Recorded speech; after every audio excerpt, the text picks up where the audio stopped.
멕시코의 한 좁은 골목. 오늘의 주인공이 총을 든 채로 범인을 체포하려 합니다. 하지만 당당한 범인은 칼을 휘두르며 주인공에게 다가오는데요. 그 순간 눈으로 믿지 못할 상황이 벌어지고 마는데요. 도대체 무슨 일이 벌어진 것일까요? 바로 지금 사연을 들어보겠습니다. 오늘의 사연 시작합니다. 안녕하세요.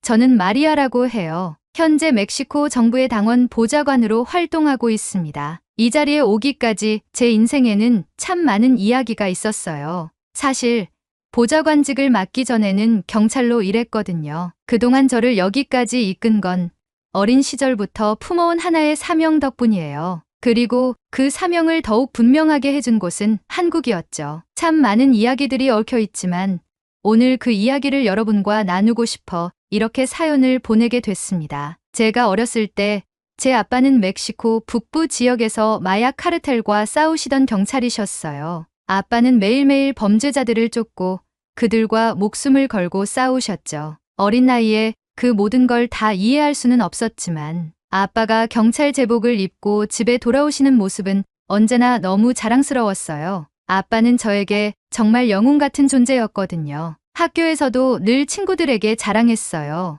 우리 아빠는 진짜 용감한 경찰이야. 마약 카르텔 같은 나쁜 사람들을 잡아들이는 사람이거든. 이렇게 말하면서요. 하지만 제 인생을 뒤흔들었던 사건은 아빠가 한순간에 우리 곁을 떠나게 된 일이었어요. 아빠는 카르텔과의 대규모 마약 사건을 맡고 계셨는데 그 사건이 며칠 동안 계속되면서 아빠는 자주 집을 비우셨죠. 엄마도 저도 아빠가 언제나처럼 돌아오실 거라고 믿었어요. 집에 돌아오면 항상 웃으며 이번에도 큰 사건을 해결했어 라고 말씀하셨던 아빠였거든요. 그런데 그 믿음이 깨진 건 너무나 갑작스러웠습니다. 그날 밤 엄마와 저는 평소처럼 집에서 저녁을 먹고 있었어요. 그런데 갑자기 현관문을 두드리는 소리가 들렸죠. 평소와는 다른 긴박한 분위기였어요. 저는 거실에서 TV를 보고 있었고 엄마는 현관으로 나가셨죠. 문을 열자 경찰관 2명이 서 있었어요. 처음에는 그저 평범한 업무 관련 이야기인 줄 알았어요. 하지만 엄마는 몇 마디 말을 나누더니 그 자리에서 주저앉아 버렸어요. 그럴 리가 없어. 엄마의 그 한마디가 아직도 귀에 선명하게 남아있어요. 저는 그게 무슨 말인지 몰랐지만 곧이어 아빠가 카르텔 조직원들에게 총에 맞아 순직했다는 사실을 듣게 되었죠. 그 순간 제 세상은 무너졌어요. 아빠는 그저 잠깐 집을 떠난 것뿐이라고 생각했는데 다시는 돌아오지 못할 곳으로 가버리신 거예요. 그 후로 며칠간 집안은 정적에 휩싸였고 장례식이 열리던 날 저는 그 슬픔 속에서도 뭔가 받아들일 수 없는 혼란에 빠져 있었어요. 엄마는 아빠의 관 앞에서 흐느끼며 아무 말도 못하고 있었고 주변에서 위로하는 사람들조차 다 무겁게 고개를 떨군 채 한숨만 쉬고 있었죠. 아빠와 함께 일했던 동료 경찰관들이 저를 보며 눈물을 참는 모습이 아직도 기억나요. 아빠를 그렇게 잃고 나서 저와 엄마는 그 슬픔 속에서 헤어나올 수 없었어요. 엄마는 깊은 우울증에 빠졌고 저는 어떻게 해야 할지 몰라서 매일 밤 혼자 울곤 했죠. 하지만 그 고통 속에서도 제 마음의 불이 켜지기 시작했어요. 아빠가 목숨을 걸고 싸웠던 그 마약 카르텔. 그들이 저와 엄마에게 남긴 상처는 너무 깊었고 그 상처는 제게 사명감을 불어넣었어요. 언젠가 나도 경찰이 되어 아빠의 뜻을 이어받고 이 나라를 더 안전하게 만들 거야. 하지만 그 결심은 단순히 감정적인 복수가 아니었어요. 아빠가 돌아가신 후 저는 멕시코의 현실을 더 깊이 이해하게 되었죠. 카르텔과 그들과 결탁한 정부의 부패가 얼마나 심각한지 아빠가 싸우던 대상이 단순히 범죄자들만이 아니었다는 걸 깨닫게 됐어요. 그때부터 저는 더 큰 그림을 그리기 시작했어요. 단순히 범죄자들을 잡는 경찰이 아니라 이 나라의 시스템 자체를 바꿀 수 있는 사람이 되고 싶었어요. 그래서 저는 경찰이 되는 꿈과 더불어 나중에는 정부에서 일하며 부패한 시스템을 바로잡겠다는 목표를 세웠습니다. 그 결심이 더 뚜렷해지기 시작한 건 엄마가 아빠와 어떻게 처음 만나게 되었는지를 들으면서였어요. 아빠와 엄마의 만남은 특별했어요. 엄마는 멕시코 북부가 위험한 곳이라는 걸 잘 알고 계셨지만 어쩔 수 없이 그 지역을 지나가야 할 일이 있었어요. 엄마는 당시 젊었고 여행을 통해 잠깐 머리를 식히고 싶어 하셨죠. 그러다 유흥가 거리에서 아주 위태로운 상황에 놓이셨어요. 카르텔 조직원들이 그곳에서 마약을 팔며 사람들에게 강제로 권유하고 있었는데 엄마에게도 마약을 팔려고 했던 거예요. 엄마는 그 자리를 피하려 했지만 그들이 쉽게 놔줄 리 없었죠. 상황이 점점 긴박해질 때 아빠가 그 현장을 발견하고 그 조직원들과 맞서 싸웠어요. 아빠는 그날 조직원들을 제압하고 엄마를 구해주셨죠. 그 일이 계기가 되어 두 분은 연인 사이가 되었고 결국 결혼까지 하게 되셨어요. 엄마는 그날의 아빠를 절대 잊을 수 없다고 하셨어요. 용감한 모습으로 카르텔 조직원들과 맞서 싸우던 아빠, 그리고 자신을 안전하게 보호해준 아빠가 그렇게 든든해 보일 수가 없었다고요. 엄마와 아빠의 그 만남도, 그리고 아빠의 죽음도 결국 저를 이 길로 이끌었어요. 아빠가 목숨을 바쳐 지키려 했던 정의를 제가 이어받아 지키겠다고 결심하게 된 순간부터 제 인생은 경찰이라는 목표 하나로 집중되었죠. 그 후로 저는 경찰이 되기 위한 길을 걸어가기 시작했어요. 그리고 더 나아가 단순히 경찰이 아닌 정부에서 부패한 세력을 몰아내고 카르텔과 결탁한 세력을 없애기 위한 더 큰 목표를 세웠습니다. 그 결심이 저를 경찰대학으로 이끌었고 아빠의 뜻을 이어받아 누구보다 열심히 공부하게 만들었어요. 아빠의 뜻을 이어받겠다는 결심이 점점 강해지면서 저는 경찰이 되기 위한 길을 걸어가기 시작했어요. 고등학교를 졸업하자마자 경찰대학에 지원했죠. 아빠처럼 범죄와 싸우고 멕시코의 부패와 카르텔을 끝장낼 수 있는 방법은 경찰이 되는 것부터 시작해야 한다고 생각했어요. 경찰대에 들어가는 과정은 결코 쉽지 않았습니다. 체력 시험, 필기 시험,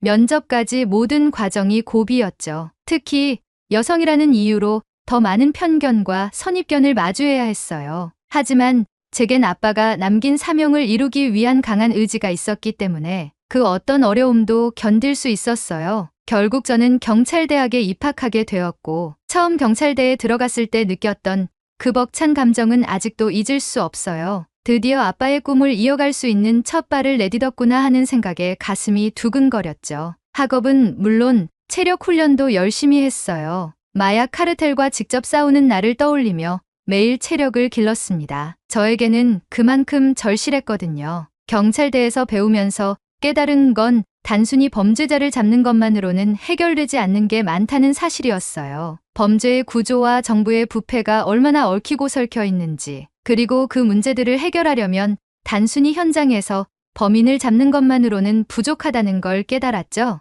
이 구조를 근본적으로 바꾸려면 경찰력만으로는 부족해. 더 큰 영향력을 발휘할 수 있는 위치에 올라가야 해. 그 생각은 날이 갈수록 제 안에서 커졌어요. 그런 고민이 깊어가던 어느 날 제게 아주 특별한 기회가 찾아왔어요. 바로 한국으로의 연수 제안이었죠. 경찰대학 3학년이 되던 해 저희 교수님께서 저를 부르셨습니다. 마리아, 내가 항상 멕시코의 치안 문제에 대해 깊이 고민하고 있다는 걸 알고 있어. 한국에 대해 들어봤니?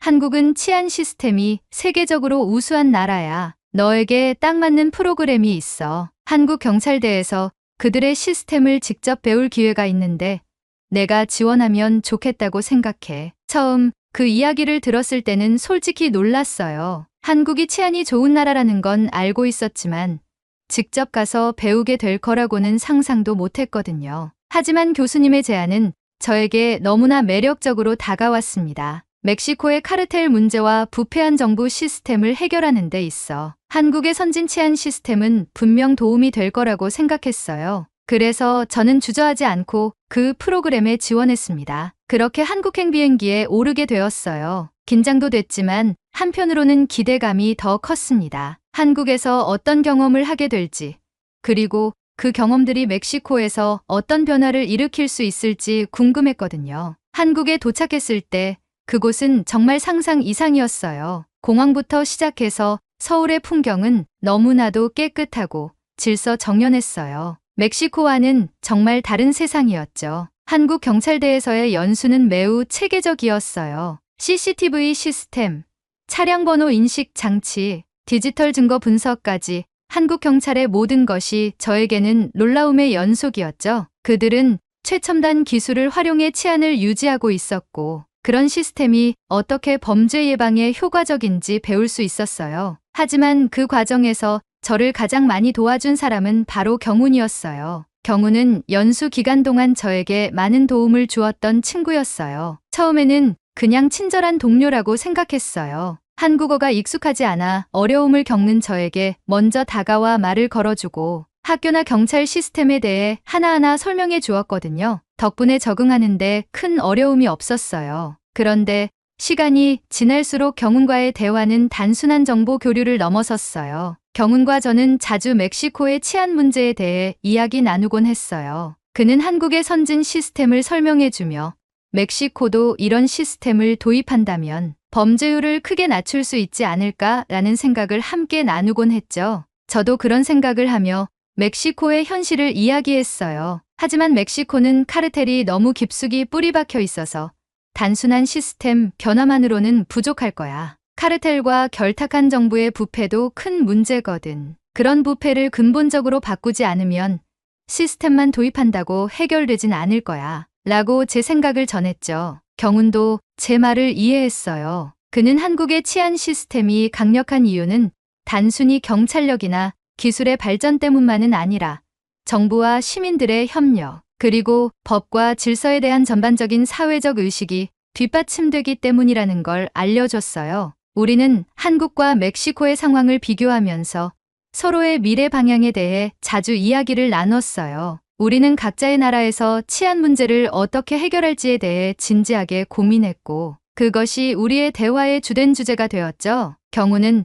멕시코의 카르텔 문제에 대해서도 깊은 관심을 보였어요. 카르텔이 그렇게 강력한 줄은 몰랐어. 한국에서는 상상도 못할 일이야. 하지만 내가 그 문제를 해결하려는 의지가 대단하다고 생각해. 경훈의 말을 들으면서 저는 점점 더 그와 가까워졌어요. 그도 저와 같은 사명감을 가지고 있다는 게 느껴졌거든요. 단순히 경찰로서의 역할을 넘어 세상을 더 나은 곳으로 만들고 싶다는 마음이 그에게도 있었어요. 그렇게 우리는 서로의 꿈과 목표를 공유하면서 점점 가까워졌어요. 경찰대 연수가 끝난 후에도 우리는 자주 서울 시내를 돌아다니며 미래에 대해 이야기를 나눴어요. 특히 남산타워에 올라가 서울의 야경을 내려다보며 나눈 대화들은 저에게 정말 소중한 추억으로 남아있어요. 경훈과 함께라면 어떤 어려움도 이겨낼 수 있을 것 같았죠. 저희는 함께 더 나은 미래를 꿈꿨고 서로에게 깊이 의지하게 되었습니다. 그러나 연수 기간이 끝나갈 무렵 다시 이별의 순간이 다가왔어요. 멕시코로 돌아가야 할 날이 가까워지면서 우리는 작별을 준비해야 했죠. 경훈은 제 손을 잡고 말했어요. 나도 꼭 멕시코로 갈게. 열심히 준비해서 너와 함께 멕시코에서 치안 문제를 해결할 방법을 찾을 거야. 그러니까 조금만 기다려줘. 저는 그의 말을 믿고 멕시코로 돌아왔습니다. 하지만 시간이 지나면서 경훈의 연락은 점점 뜸해졌고 결국 완전히 끊겨버렸어요. 처음엔 너무 바빠서 그런 거라 생각했지만 시간이 갈수록 실망스러웠어요. 내가 잘못 생각한 걸까? 경훈에게 나는 그저 지나가는 인연이었나? 온갖 생각이 들었죠. 결국 저는 그를 잊기로 결심했어요. 연락처도 바꾸고 이제는 내 일에만 집중하겠다고 다짐했죠. 한국에서 연수를 마치고 멕시코로 돌아온 후 저는 마지막 학기를 마치고 경찰대를 졸업했습니다. 졸업식 날 아빠의 사진을 품에 안고 울었던 기억이 나요. 아빠가 보셨다면 자랑스러워했을 그 순간을 저는 혼자 감당해야 했죠. 그렇게 경찰대 졸업과 함께 멕시코 경찰로서의 길을 본격적으로 걷기 시작했습니다. 한국에서 배운 치안 시스템을 바탕으로 멕시코의 치안 문제를 개선하고 싶었지만 현실은 생각보다 복잡하고 어려웠어요. 한국의 선진 치안 시스템은 분명 인상적이었지만 멕시코의 치안 문제는 그저 시스템만으로 해결될 수 없는 깊은 뿌리를 가지고 있었죠. 특히 카르텔이라는 거대한 장벽은 저의 모든 노력을 막고 있는 듯했어요. 멕시코의 현실은 한국에서 배운 것들을 곧바로 적용하기엔 너무나도 복잡했죠. 치안 시스템도 중요했지만 그보다는 카르텔과 결탁한 정부의 부패가 문제였어요. 단순히 기술과 시스템만 도입한다고 해서 해결될 문제가 아니었죠. 경찰로서의 초반 근무는 저에게 많은 도전을 안겨줬어요. 현장에서의 경험은 한국에서 배운 이론과는 또 달랐죠. 카르텔의 힘은 생각보다 강했고 그들과의 싸움은 상상 이상으로 위험했어요. 그럼에도 불구하고 저는 아빠를 떠올리며 하루하루 최선을 다했습니다. 그렇게 시간이 흘러 저는 멕시코 경찰로서 점차 더 중요한 사건들에 투입되기 시작했어요. 그리고 어느 날 제가 기다리던 아주 중요한 작전이 펼쳐지게 되었어요. 바로 카르텔의 대규모 마약 거래를 급습하는 작전이었죠. 그날은 제게 아주 특별한 의미가 있었습니다. 아빠가 순직하신 그곳에서 저도 이제 아빠처럼 카르텔과 싸우는 경찰로서 첫 발을 내딛는 날이었으니까요. 저는 이 작전이 꼭 성공하기를 간절히 바랐습니다. 하지만 그날도 여성이라는 이유로 백업 대기를 하라는 명령을 받았어요. 전방에서 직접 작전에 투입되길 원했지만 저는 지원팀으로 분류되어 차량에서 대기해야 했죠. 현장에서 직접 범죄자들과 맞서 싸우고 싶었지만 현실은 그러지 못했어요. 언젠가는 내가 직접 카르텔과 싸우게 될 날이 오겠지라고 스스로를 다독이며 그날의 작전에 임했어요. 작전이 시작되고 얼마 지나지 않아 급습 현장에서 혼란이 일기 시작했어요. 무전기에서는 카르텔 조직원들이 도주 중이라는 보고가 들어왔죠. 저는 차량 안에서 무전을 듣고 있었는데 문득 멀리서 누군가 빠르게 도망치는 모습이 보였어요. 그를 놓치면 안 되겠다는 생각이 들었죠. 저는 주저하지 않고 차량에서 내려 그를 추격하기 시작했어요. 그 조직원은 빠르게 도망치면서 저를 따돌리려 했지만 저는 끝까지 그를 쫓아갔어요. 결국 그 조직원은 좁은 골목으로 들어갔고 저는 그를 놓치지 않으려고 뒤따랐죠. 그러다 그가 갑자기 멈춰서 저를 돌아봤어요. 그 조직원은 제가 여성이라는 걸 알아차린 후 비웃으며 저를 바라봤죠. 그는 조롱하듯 여성비하적인 발언을 뱉으며 칼을 꺼내기 시작했어요. 그 순간 제 심장은 두근거렸지만 절대 물러설 수 없었어요. 총을 꺼내 들고 멈춰. 넌 이제 끝났어. 라고 단호하게 외쳤지만 그는 그 말을 듣자마자 쏴보라고 말하며 제게 위협적으로 다가왔습니다. 상황이 급박하게 돌아가는 그 순간 어디선가 덩치 큰 남자가 빠르게 나타났어요. 그는 한순간에 화려한 발차기로 그 조직원을 제압했죠. 저는 믿을 수 없다는 표정으로 그를 바라봤어요. 덩치 큰 남자가 조직원에게 수갑을 채우고 제게 천천히 걸어오기 시작했어요. 가로등 불빛이 어둑한 골목을 비추는 가운데 그의 얼굴이 서서히 드러났죠. 그 남자는 경훈이었어요. 저는 그 자리에 얼어붙은 듯 놀랐어요. 믿기지 않았죠. 그동안 연락이 끊겼던 그가 어떻게 멕시코에서 경찰복을 입고 카르텔과 싸우고 있는지 이해할 수 없었어요. 경훈도 저를 보고 놀란 표정이었어요. 마리아, 그는 놀란 눈으로 저를 바라봤어요. 저도 경훈을 똑같이 놀란 눈으로 쳐다보며 말했죠. 경훈, 이게 어떻게 된 일이야? 왜 여기에 있는 거야?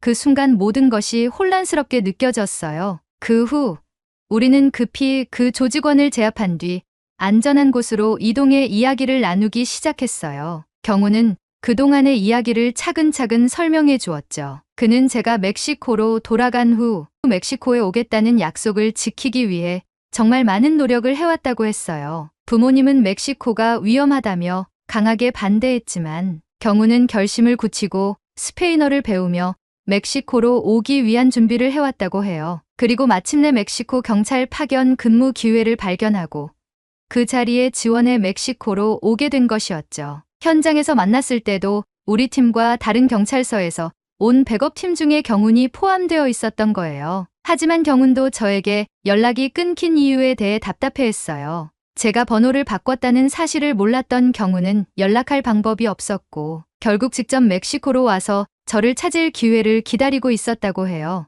멕시코에서 경찰로 근무하면 혹여나 만나지 않을까 하는 기대를 안고 말이죠. 연락이 안 돼서 답답했어. 너에게 무슨 일이 생긴 건 아닌지 걱정됐는데 그의 말에선 진심이 느껴졌어요. 그 이야기를 들으며 그동안의 오해가 풀리기 시작했어요. 저는 그동안 경훈을 잊으려 했던 모든 순간들이 떠올랐지만 그가 이렇게까지 노력하고 있었다는 사실을 알게 되자 마음이 풀렸죠. 그날 우리는 카르텔과의 싸움 속에서 재회했지만 그 싸움이 단순한 전투 이상의 의미가 있었어요. 우리는 다시 한번 같은 목표를 가지고 있음을 깨달았어요. 경훈도 저도 범죄와 싸우고 더 나은 세상을 만들기 위한 사명감을 공유하고 있었고 그 사명감이 다시 우리를 연결해 준 거였죠. 그날 이후 저는 경훈과 다시 자주 만나며 우리의 관계를 회복해 갔어요. 시간이 많이 흘렀지만 서로에게 향해했던 감정과 신뢰는 다시금 깊어졌어요. 그동안 멀어졌던 시간들은 오해에서 비롯된 것이었고, 이제 우리는 같은 목표를 향해 다시 나아가고 있었죠. 경우는 멕시코 경찰로 파견 나와 있었지만 파견 근무가 끝나면 다시 한국으로 돌아가야 하는 상황이었어요. 파견 근무가 끝나면 멕시코를 떠나야 할지도 몰라. 하지만 난 여기서 멈추지 않을 거야. 경우는 확신에 찬 목소리로 말했어요. 그는 한국으로 돌아가서 멕시코 대사관의 경호직에 지원할 계획을 세웠어요. 그 자리에 합격하면 다시 멕시코로 돌아올 수 있어. 그리고 대사관에서 일하면서 너의 꿈을 응원하는 남자가 될게. 저는 경훈의 결심에 감동받았어요. 그리고 경훈의 넓은 어깨에 폭 안겼죠. 경훈과 다시 재회한 후 저는 엄마에게 경훈을 소개하러 갔어요. 그동안 엄마에게 경훈 이야기를 많이 했지만 직접 만나뵌 적은 없었죠. 그래서 경훈과 함께 집으로 갔습니다. 엄마는 우리가 들어오는 걸 보자 환한 미소로 맞아주셨어요. 제가 경훈을 소개하자 엄마는 친절하게 그를 맞아주셨죠. 엄마, 이 사람이 바로 경훈이에요. 우리가 한국에서 처음 만났을 때부터 지금까지 함께 멕시코의 치안 문제를 저와 같이 고민해줬던 친구예요. 경훈도 인사를 건넸어요. 안녕하세요, 어머님. 마리아가 제 이야기를 많이 하셨을 텐데 이렇게 직접 뵙게 돼서 정말 영광입니다. 우리는 엄마에게 처음 만난 이야기부터 한국에서 치안 시스템을 배우며 멕시코의 미래를 그리던 시간들까지 차분히 들려드렸어요. 경훈과 나눈 이야기를 엄마께 자세히 설명하던 중 갑자기 엄마가 깜짝 놀란 표정으로 우리를 바라보셨어요. 어머, 이거 정말 놀랍구나. 엄마는 손을 가슴에 얹고 말씀하셨어요. 저는 순간 당황했죠. 왜 그러세요? 엄마? 제가 물었어요. 엄마는 미소를 지으면서 말씀하셨어요. 너희 이야기, 내가 너희 아빠를 처음 만났을 때와 너무 비슷하잖니. 예전에 내가 얘기했지 않아? 너희 아빠도 내가 마약에 휘말릴 뻔한 걸 구해줬었잖아. 너희도 그런 인연을 가진 게 너무 신기하잖니. 너희 둘은 우리 부부처럼 정말 아름답구나. 그 순간 경훈과 저는 서로를 쳐다보며 웃음을 터뜨렸어요. 엄마는 경훈에게 정말 따뜻하게 대해주셨어요. 그 후로 경훈은 엄마의 사랑을 듬뿍 받기 시작했어요. 엄마는 경훈을 매우 좋아하셨어요. 우리 딸을 이렇게 멋진 남자와 이어준 건 운명인 것 같아. 라고 말할 정도였죠. 하지만 경훈은 한국으로 돌아가야 했습니다. 파견 근무가 끝나고 한국으로 돌아가 다시 멕시코로 올 준비를 해야 했거든요. 경훈은 출국 전날 저에게 다짐하듯 말했어요. 마리아, 나는 꼭 다시 멕시코로 돌아올 거야. 내가 할 수 있는 모든 준비를 마치고 대사관 경호직에 지원해서 멕시코에 다시 올 테니 기다려줘. 저는 그의 말을 믿었어요. 경훈과 작별 인사를 나누면서도 이번에는 그가 다시 돌아올 거라는 확신이 들었어요. 우리는 같은 목표를 향해 나아가고 있었으니까요. 경훈이 한국으로 돌아간 후 저는 멕시코 경찰로 일하면서도 틈틈이 정부에 취직하기 위한 공부를 병행하기 시작했어요. 경찰 업무만으로는 멕시코의 치안 문제를 근본적으로 해결할 수 없다는 것을 깨달았기 때문에 정부 내부에서 더 큰 변화를 이끌고 싶었거든요. 특히 경훈과 한국에서 나눈 이야기들이 자꾸 떠올랐어요. 한국의 선진 치안 시스템을 참고해 멕시코에 맞는 대안을 만들어야겠다는 생각이 점점 더 커져갔어요. 그래서 저는 한국 치안 시스템을 참고한 멕시코 치안 개선 대안에 관한 논문을 쓰기 시작했어요. 그 과정에서 수많은 자료들을 찾아보며 멕시코의 현실에 맞는 대안이 무엇인지 고민했죠. 그렇게 경찰 일을 하면서도 틈틈이 논문을 작성했고 결국 하나의 완성된 결과물을 만들어냈어요. 그뿐만 아니라 정부 보좌관 자리에 지원하기로 마음먹고 지원서를 작성했어요. 지원서에는 제가 경찰로서 겪은 경험과 한국에서 배운 치안 시스템을 멕시코에 적용하려는 포부를 담았어요. 멕시코의 치안 문제를 근본적으로 해결하는데 기여하고 싶다는 강한 의지를 밝혔죠. 그러던 어느 날 저는 깜짝 놀랄 소식을 듣게 됐어요. 멕시코의 한 방송사에서 저희 논문을 보고 연락을 해온 거예요. 그들은 저의 논문을 보고 한국 특집 방송에 소개해도 되겠냐고 물어왔죠. 그 순간 저는 너무나도 기뻤어요. 제가 쓴 논문이 방송을 통해 멕시코 전역에 소개된다는 건 상상도 못했던 일이었거든요. 그리고 며칠 후 저는 또 다른 기쁜 소식을 들었습니다. 바로 정부 보좌관 자리에 합격했다는 통보를 받은 거예요. 갑작스럽게 2마리 토끼를 다 잡은 셈이었죠. 보좌관으로서도 한국 특집 방송을 통해 멕시코의 치안 문제를 세상에 알리는 일까지 이루게 된 거예요. 그때의 기쁨은 정말 말로 다 표현할 수 없었어요. 보좌관으로 첫 출근을 하던 날, 저는 벅찬 마음을 안고 새로운 출발을 했습니다. 경찰로서의 경험을 바탕으로 이제는 정부 내에서 멕시코의 치안 문제를 해결하기 위한 정책을 추진할 수 있게 된 거였죠. 그리고 한국 특집 방송과 관련된 인터뷰를 위해 방송국의 초청을 받았어요. 방송국에서 진행된 인터뷰에서 저는 한국의 치안 시스템을 바탕으로 쓴 논문에 대해 이야기하며 멕시코에 이를 어떻게 적용할 수 있을지 설명했어요. 그 방송은 멕시코 전역에 방영되었고 그날 저녁에 멕시코 대통령이 한국 특집 방송을 시청하라고 직접 권유하면서 방송의 파급력은 엄청났죠. 한국의 치안 문제를 다루는 부분이 나왔을 때 저는 내심 뿌듯하고 기뻤어요. 멕시코의 치안을 개선하는데 내가 기여했다는 자부심이 느껴졌죠. 나의 작은 노력이 멕시코 전역에 영향을 미치고 있다는 생각이 들면서 정말 행복했습니다. 지금 저는 멕시코 국회의원 보좌관으로서